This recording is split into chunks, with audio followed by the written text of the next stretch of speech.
Hi, it's Terebelo from Terebelo Distilleries. Today's topic is casks, wooden casks or barrels that are used in distilling.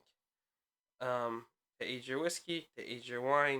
In particular, my field is whiskey, bourbon, so I will mostly focus on that.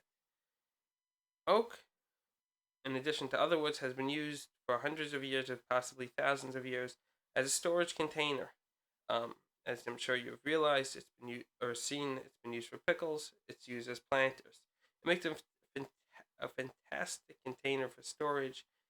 And with time, they realize generally when you ship it for 30 days, whatever flavoring, it it didn't go in. But with time or delayed shipment, in time of COVID, I'm sure you've had that. It enhances the flavor. And not only does it enhance the flavor, it had less of a hangover. They have experimented with different woods, and each wood has its own nuances, its own flavor that it adds in. And that's what we're going to take today a brief look at.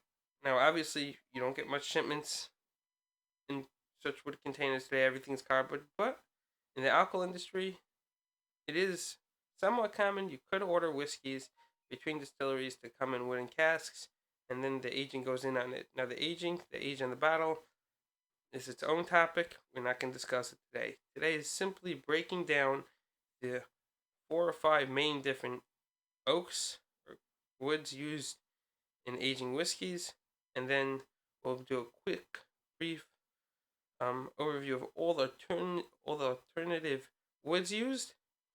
And if you can see that on a label, you'll now be familiar with it and understanding what it is. So there's American oak, also sometimes called the white oak, which is the most common barrel being used. Its first fill is always for bourbon, then very often shipped off to Scotland where it's filled with whiskey. So it really is no big deal when you see filled in a aged in a bourbon cask or American oak on the label. That's standard practice. It's was for years.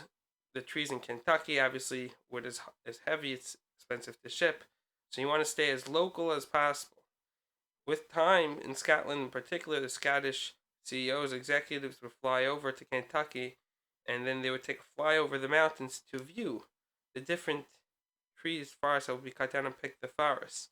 They had realized that depending on the side of the mountain that trees grew on, will very strongly influence the taste of the second fill, the Scotch. That brought the realization to the bourbon market. That if it's closer to the sun, if it's on the sunny side of the mountain, it has one flavor. If it's on the obviously on the overcast, the overshadowed side of the mountain, the western side, if you have in the Blue Ridge Mountain area, it had a different flavor. So they start keeping track with that of which side of the mountain is cut. Then of course there's the spicing, the aging, living outside with the weather. Um, that will be another topic for another time. With time, it expanded northward all the way northward all the way to Canada. I actually use wood from American oak from Minnesota. It has its own unique flavor. It's a small cooperage, and they're gluten free. They put a lot of love and attention into the barrels, being checking over every stave. This is very important because you don't want to find knots in your barrel in the oak used.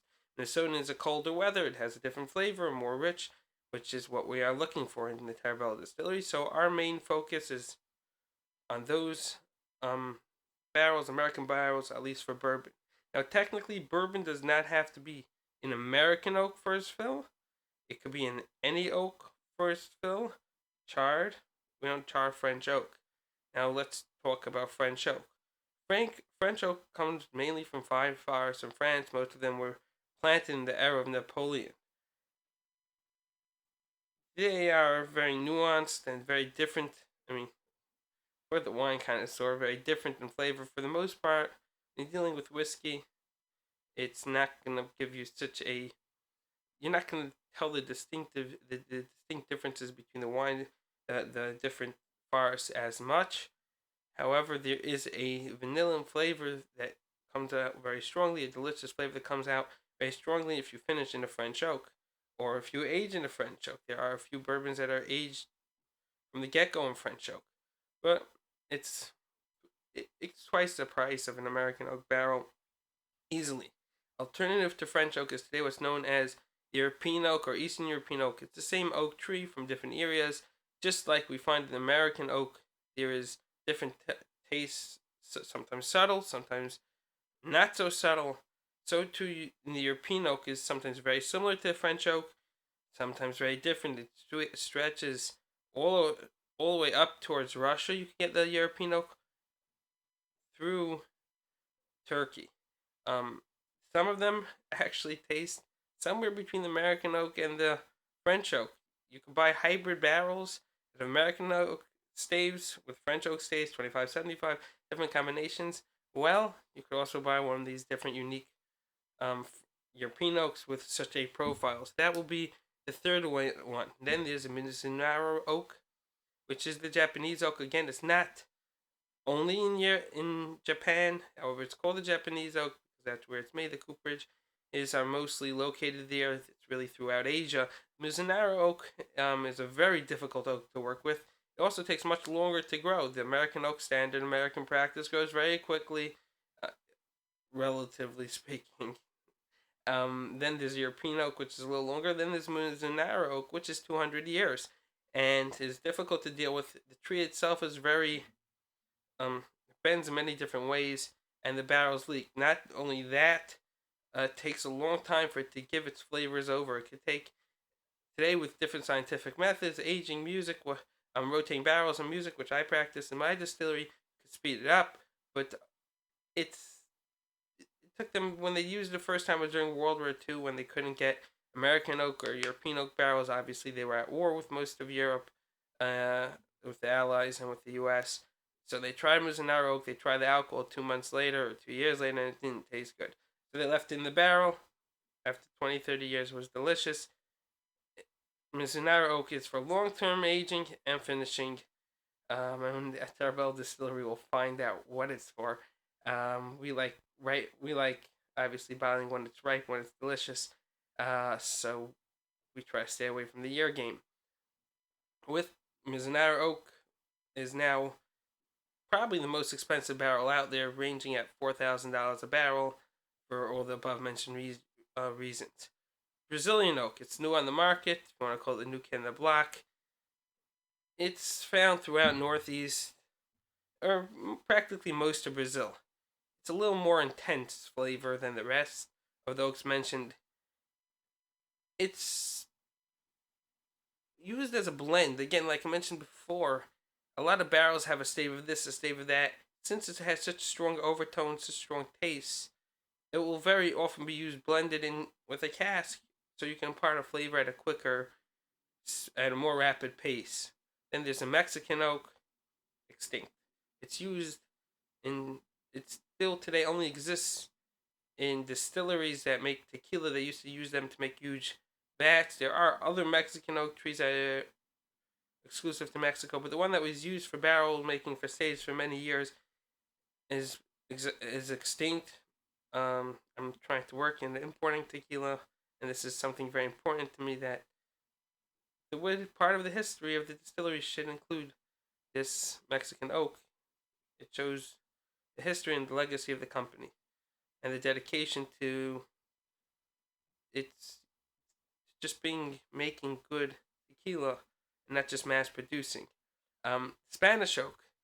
Spanish oak again is very similar in profile to the European oak, but it deserves its own mention. Well, Spain is in Europe, so it gotta be. It deserves its own mention because it was for years used when they shipped sherry casks. Sherry casks were used as oil casks at the time to transport goods or alcohol, and at that point, sherry wine was very popular in Scotland, so they shipped the wine in the casks to Scotland, where it was bottled.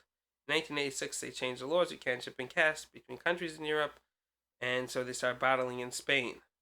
So, for years, it was assumed the Spanish oak could possibly be its own oak, its own tree, its own flavor, and maybe it wasn't the sherry that was a taste.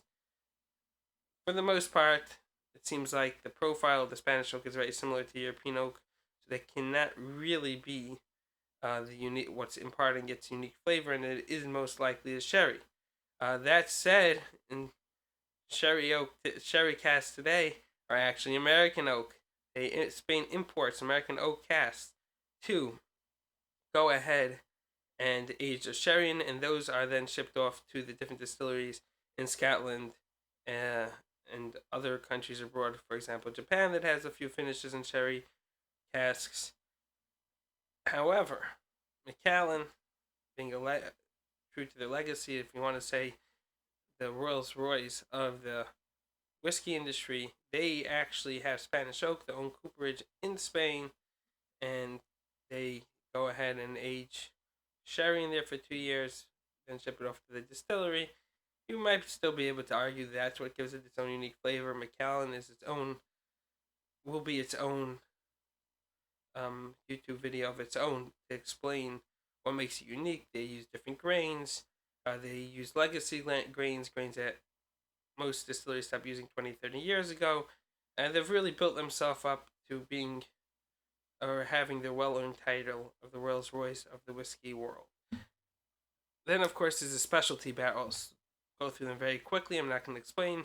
Um, there's a hard maple. Most of these are in the U.S. Hickory, red oak, sassafras, soft maple, white ash, yellow birch, Danish oak, acacia, ash, chestnut, cherry tree, and mulberry, chestnut oak, red or sweet gum, sugar maple, yellow or sweet birch.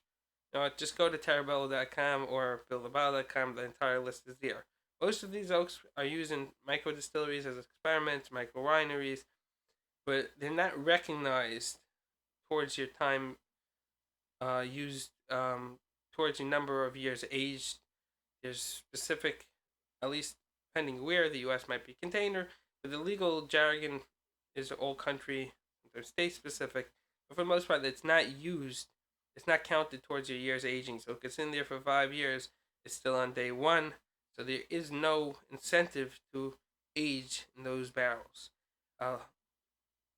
Thanks for listening. Please subscribe. Of course, we enjoy when you comment below. Thank you.